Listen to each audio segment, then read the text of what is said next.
Okay, so good afternoon. So we are now in chapter 4, cost of production, and this will be the last chapter for our Econ 101. Actually, previous meron pang dagdag na chapters pero nilimit ko na lang kasi siya para pumasok siya dito sa schedule natin at matapos siya lahat given nga yung many constraints due to pandemic. Okay, so for the cost of production in this chapter, you are at the end of the chapter, you should be able to distinguish between explicit and implicit or opportunity cost. Explain the behavior of short-run and long-run cost curves as mirror images of product curves. Derive and illustrate per unit cost function from given data on total cost functions, and discuss the concepts of economics and diseconomies of scale in terms of long-run cost curve. So for this lecture video, we will just tackle about the short-run cost curves. So hinati ko siya into two parts, and then tapos yung later part na is yung about sa long-run cost curves. Okay, so let's take a look at the short-run cost curves. So first, let's take a look at the different concepts of cost. So we have yung opportunity cost. It is the cost of the best foregone alternative. So nakatata kasi kayong Econ 1, pero if you can remember this term during your senior high, ano nga yung opportunity cost? So best foregone alternative, or example, ano yung finorgan nyo when you allotted time to watch my lecture video. So parang ano yung finoforgan with same level of importance. For example, instead of attending my class, nag-attend ka ng shift mo sa work kasi working student ka. So ang finorgo mo yung oras, 1.5 hour na matuto ng new concept sa Econ 1. At ang ipinalit mo, yung makapagsweldo ka kasi pumasok ka sa work. Or vice versa. You will attend my class for 1.5 hours, so hindi ka makaka-attend sa work mo. So, ang finorgan mo doon is yung sweldo na makukuha mo kung pumasok ka sana. Kukuha. So, in every decision that we make, we have what we call opportunity cost. Kasi we need to forgo something in order to choose another. Okay, so ganun din sa real life. Next, let's take a look at the explicit and implicit cost. So, explicit cost is the financial outlays made by a firm, or the cost of resources hired or purchased by a firm to use in the production process. And implicit cost is the cost of self-owned, self-employed resources. So, when we say explicit cost, meron involved na pera. Okay, so may receipt. Usually, yung mga accountants natin, ang laging kinoconsider nila explicit cost. Kasi yan yung mga may resibo, yun yung may outflows of money. So, examples are payment of raw materials, payment for hired labor, and for other inputs kapag pumili ka ng equipment, pumili ka ng lupa. So, yun yung explicit cost. Implicit cost are the cost of self-owned nga, sabi. So, these are the costs na kinoconsider natin when we are into economics. So, wala talaga siyang bayad, pero we put a value on it. For example, nagpa-farm ka, tapos naggawa doon family members. Diba? Kung family member, since farm nyo yun, hindi nyo naman talaga bibigyan ng sweldo, ng pera. Pero in economics, we will give it a value. We will assign a value on it. So, kapag kinompute natin siya, i-assume natin na yung service ng family member as a laborer is equivalent to the wage of a laborer per day. Okay? Nakukuha? So, explicit, yun yung may talagang nilalabas tayong pera in order to pay for something, while implicit cost, ito yung mga self-employed resources. Kunwari, meron ka ng sarili ding lupa, so usually, hindi mo na siya nilalagyan ng value, pero in economics, nilalagyan natin siya ng value. Ganon din kapag, for example, kayo, sinabi sa inyo na ikaw yung magbantay ng pwesto natin sa palengke, ikaw yung magbenta doon for 1 day. So, hindi ka naman talaga bibigyan ng sweldo doon. Pero in economics, merong implicit cost yun. Okay? So, magkano yung value ng pagstay mo doon sa palengke for 1 day? Okay? So, that's the explicit and implicit cost. Now, we have assumptions in our cost theory. So, the firm is a price taker in peer competition. So, ibig sabihin, hindi siya yung nagdi-dictate ng price. So, the price is being dictated by the situation of the demand and supply, and walang magagawa si firm kundi sundin kung ano yung prevailing price. Okay? And therefore, fixes the market prices for inputs. So, it has no influence on prices of inputs. Okay? So, price takers si firm. And again, second is the firm gets all resources it wants at prevailing market price. Okay? So, now, tingnan natin ano yung mga short-term cost curves. So, if you can remember, C equals Q, then if C is a function of Q, then C depends on the shape of the production function. So, if you can remember pa yung graph natin sa production function, diba yung stage 1, stage 2, stage 3, so yung production function natin is parang bundok siya doon. Okay? So, mirror daw siya ng total cost curve natin. So, let's recall. So, diba, yung cost equation natin, so, nag-compute tayo na nakaraan sa previous chapters natin. Ginamit natin itong formula na to, C equals RK.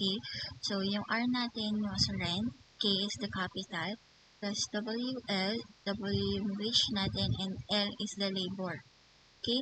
So, yung TC natin can also be computed by F plus, or it can be converted into F plus WL, where F is the fixed cost. So, we will consider na yung capital natin is the fixed cost and yung labor, yun yung variable cost natin.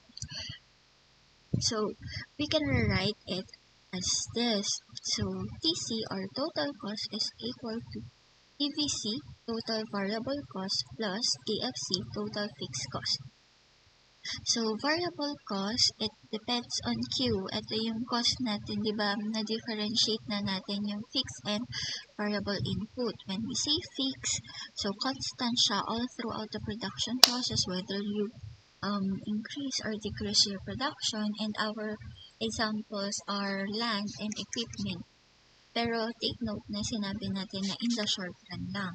Kasi in the long run, all variables all inputs are already variable. And yung TVC natin is total variable cost. So, depends on Q. So, if we increase, syempre, yung production natin, we will also increase the use of raw materials or variable inputs. So, our total variable cost will also increase. Okay? So, yun yung pagkakaiba ni TVC and TFC. Si TFC is constant, while TVC increases as the output increases. Okay? So, please take note of that. So, TVC and TFC. Okay. So, ito yung graph ni TC, TVC, and TFC with respect to output. So, if you can see, TFC natin, straight line lang siya. Okay? So, sabi nga natin, constant si TFC, therefore, sa graph, straight line din siya. Straight horizontal line. Okay? So, all throughout, whether you produce zero output or you produce this much of output, your TFC is constant. Okay? So, we are in the short run. Okay? So, we have variable and we have fixed input. So, we also have variable cost and fixed cost. Okay? So, straight lines yung fixed cost, it will never be equal to zero since constant siya all throughout. Whether you produce or not, nandyan siya. Babayaran mo siya. Total variable cost, eto siya. So, it will start with 0 because if you produce no or zero output, then you will not use, for example, labor. Yung consider natin na variable input. So, wala kang kagastusin for variable inputs. Pero as you increase your output, mataas din yung total variable cost natin kasi we are using more inputs, more variable inputs. And when we add yung TSC and TVC, ito na yun yung TC natin. Okay? So, yung formula ni TC is TSC plus TVC. So, yung TC will never start at 0. Okay? Never start at 0. Kasi nga, meron tayong tinatawag na total fixed cost na nag-start na siya dito. If you can see din, etong difference net or yung space dito, eto yon. So, kung gaano taas dito si TFC, yun yung difference ni TC siya ni TV. Okay? Kasi nga, TC equals TFC plus TVC. Okay, ang kailangan lang tandaan, TFC will never be equal to 0. TFC is constant all throughout whether we produce no output or we maximize our output. Then TVC will start at 0 and as we increase our production, TVC will also increase. And then TC will never be 0 also. Or will not start at 0 kasi nga we have your total fixed cost and the behavior of TC and TVC is the same. The difference between the TC and TVC is equal to our TFC. Okay? So, yan yung tatlong curves natin. Total cost, total fixed cost, total variable cost. Okay, so we have other costs. Marginal cost, so first natin, marginal cost. So marginal cost is the additional cost incurred from producing an additional unit of output or it is the slope of the total cost curve. So, ano nyo naman na nun, yung marginal product, di ba? Additional output naman yun if we increase additional unit of input. Okay, now we're talking about cost. So, magkano yung dagdag na gastos kapag dinagdagan natin yung output natin? Yun yung marginal cost. So, pakitandaanan yung formula kasi later on, I will give an example and we will solve. Okay, so, change in C or change in TC over change in Q, or we can have this. So, partial derivative of C or TC with respect or partial derivative of TC in terms of Q. Okay? Partial derivative of C or partial derivative of TC in terms of Q. Pakitandaanan yun. Okay? Now, we have your average cost. So, average cost naman is the cost incurred per unit of output. So, it can be solved using this formula. So, C or TC over Q. Parang average product din siya. Okay, total product over input. Okay. Next. average variable cost.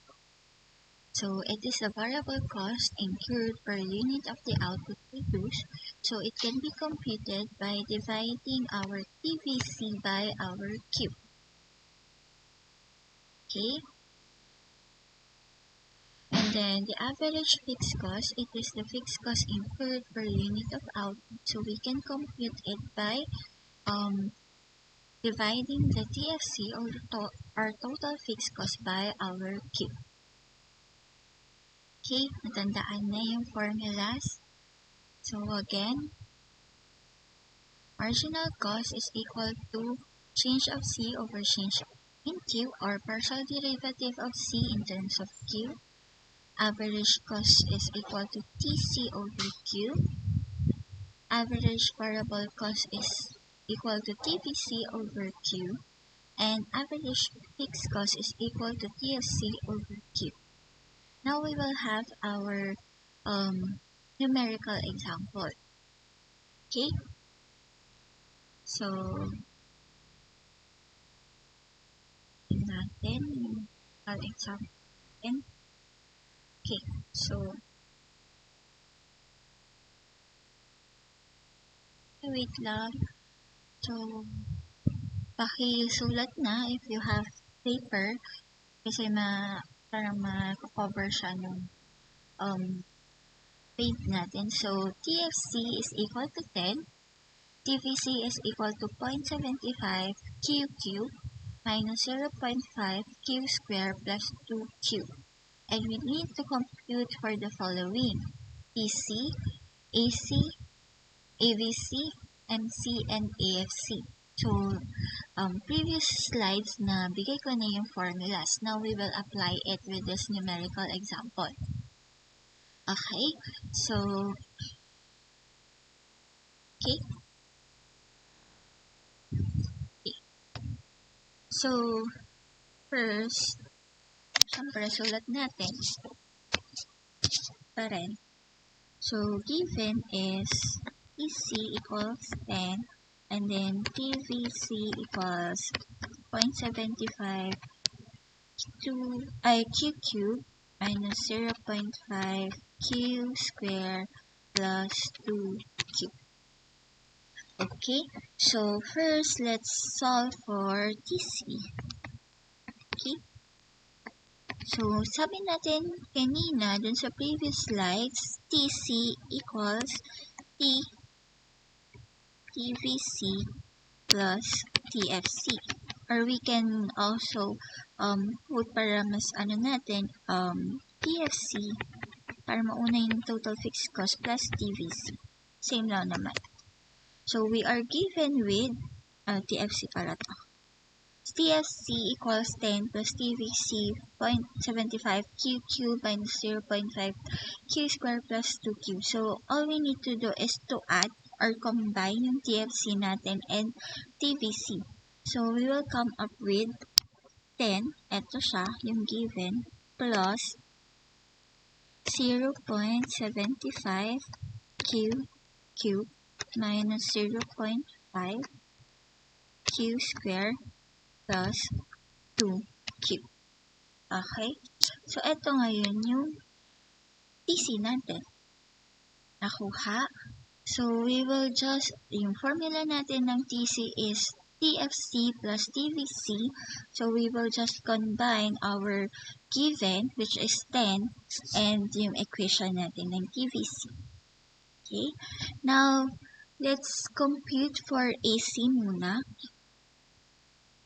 So, AC, ang sabi natin, AC is equal to TC over Q. We already computed for TC. Ito na siya. 10 plus 0.75 QQ minus 0.5 square plus 2Q.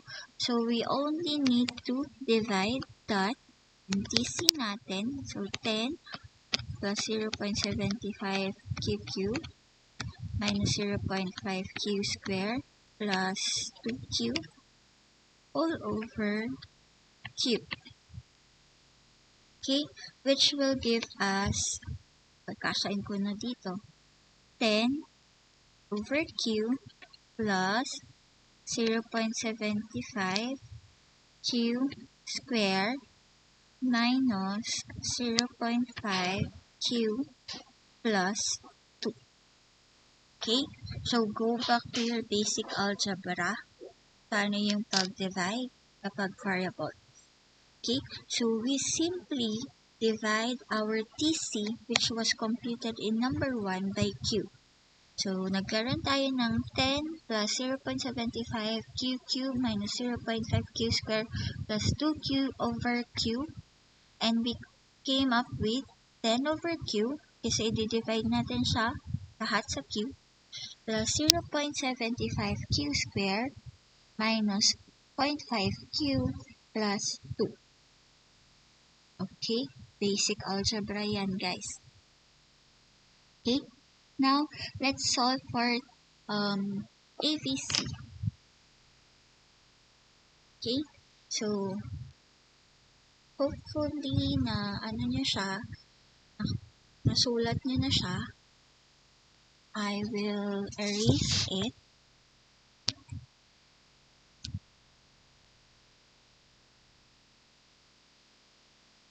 Okay?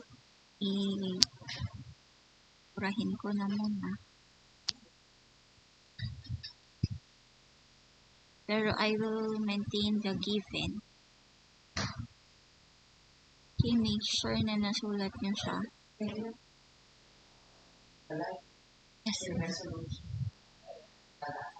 Okay,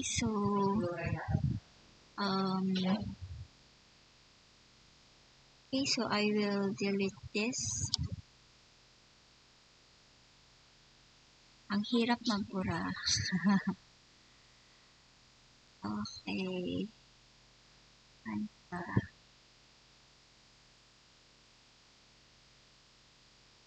Okay, so wait lang.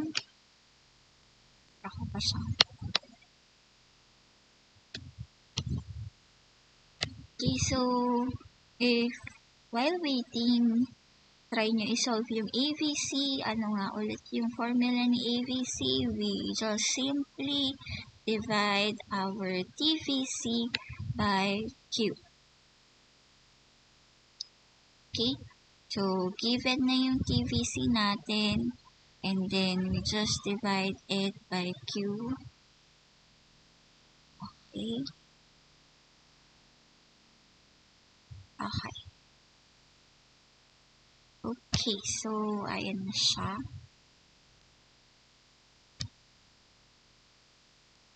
Okay?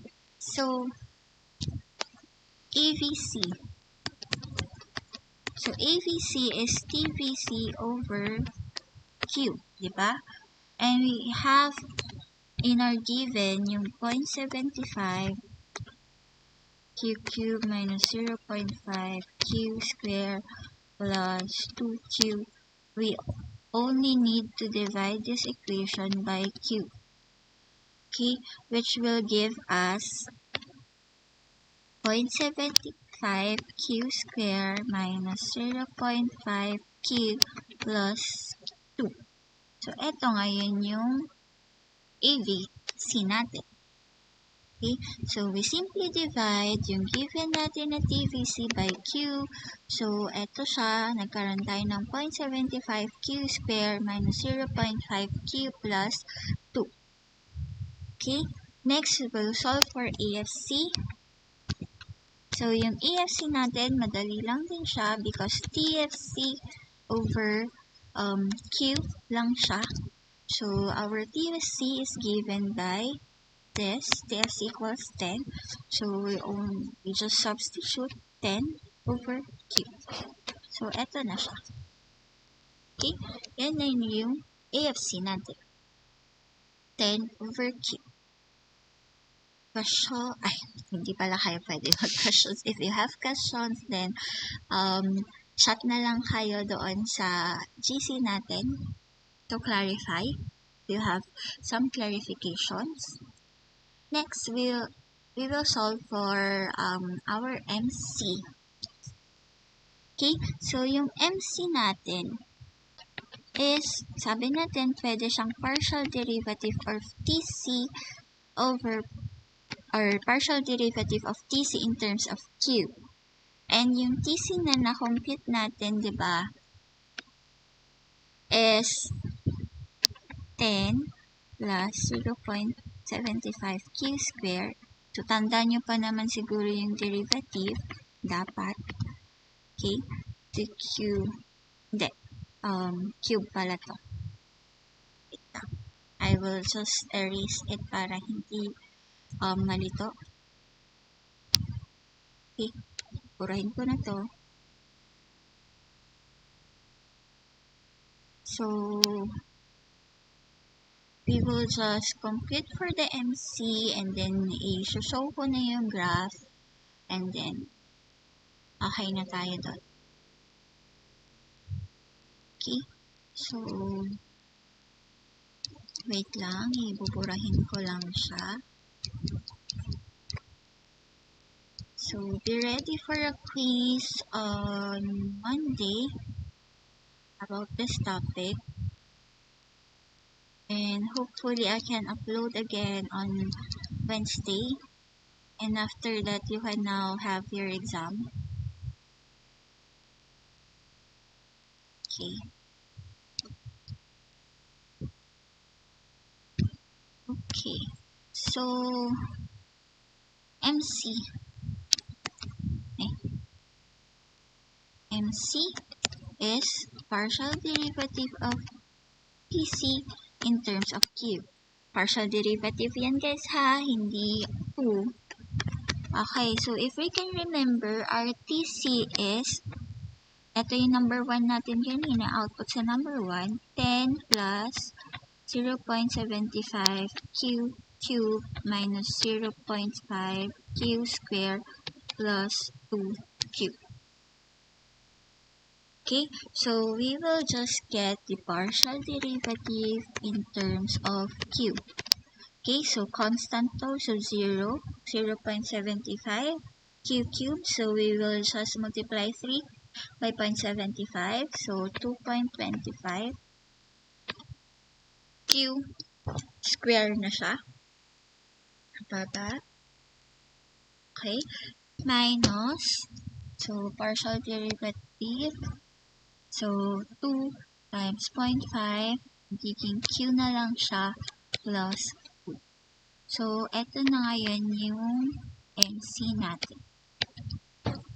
Okay, so, yun, yung MC natin, if you can remember yung basic algebra natin, yung derivatives natin, then easy lang to. Okay, so, yun. So, hopefully, nakopya nyo na siya. So, 2.25 Q squared minus Q plus 2. Okay. Now,